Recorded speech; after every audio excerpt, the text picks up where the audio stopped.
अगर ध्यान रख रही होती तो जो कमर्शियल जितने भी आउटलेट्स हैं उन पर इस तरह का प्रभाव नहीं पड़ता।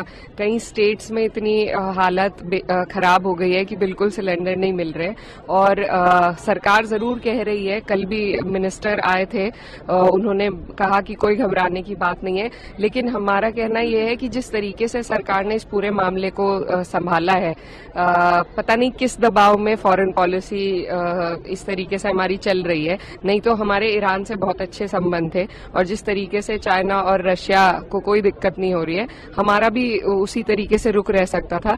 लेकिन वॉर से, अटैक से, ईरान पे जो अटैक हुआ है, किसी भी एक इंडिपेंडेंट नेशन की सोवरेनिटी पे अटैक इस तरीके से होना, इंडिया को उसके खिलाफ खड़ा होना चाहिए था, क्योंकि आज ये उनके साथ है, कल को किसी के भी साथ हो सकता है।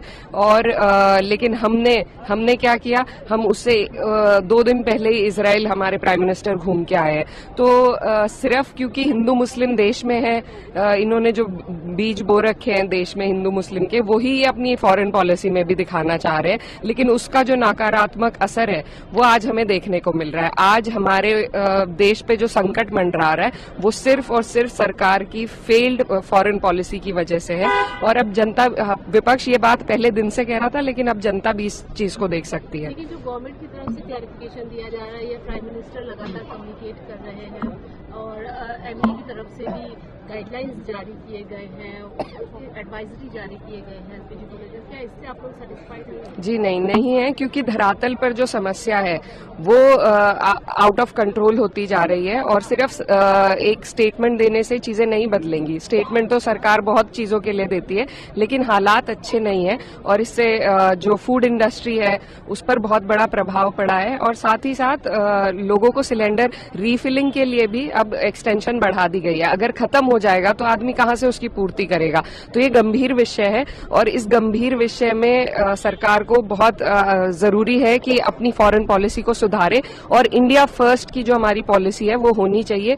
कोई हमें यूएस से घबराने की जरूरत नहीं है, हमें किसी और देश से घबराने की जरूरत नहीं है। जो हमारे पहले पूर्वज रहे हैं उन्होंने कभी किसी के आगे घुटने नहीं टेके। तो जरूरी है कि प्रधानमंत्री इतना डर गए हैं कि एक भी दिन सदन में नहीं आए हैं, तो उनकी जो व्यवहार है उसी से पता चल रहा है कि सरकार किस दबाव में काम कर रही है और इनको इंडिया फर्स्ट लेकर चलना होगा, तभी हम इस संकट से निकल पाएंगे। रिजिजू ने आज हाउस में कहा कि इस तरीके का रवैया अपनाना नहीं चाहिए, पूरा देश देख रहा है विपक्ष कैसे हंगामा कर रहा है, डिस्कशन हर चीज पे होना चाहिए। आज उन्होंने जो सदन में, देखिए, अगर आप सिर्फ एक रूटीन में हाउस को चलाना, जब देश पर इतनी बड़ी संकट की घड़ी आई हुई है, जब हमारे लिए सबसे बड़ी समस्या एलपीजी और हमारी एनर्जी की सारी तमाम चीजों को लेकर है, उस बीच में आप चाह रहे हैं कि हम बिल पे डिस्कशन करें।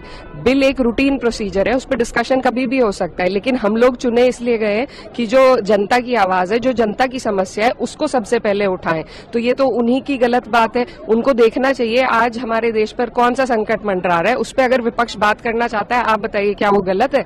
बिल तो हम बाद में भी चर्चा कर सकते हैं, लेकिन अभी जो संकट है, सबसे पहले हम ये चाहते हैं कि सरकार खड़े होकर आश्वासन दे और कदम उठाए, बेहतर कदम उठाए अपनी फॉरेन पॉलिसी के लिए भी और देश के लिए भी।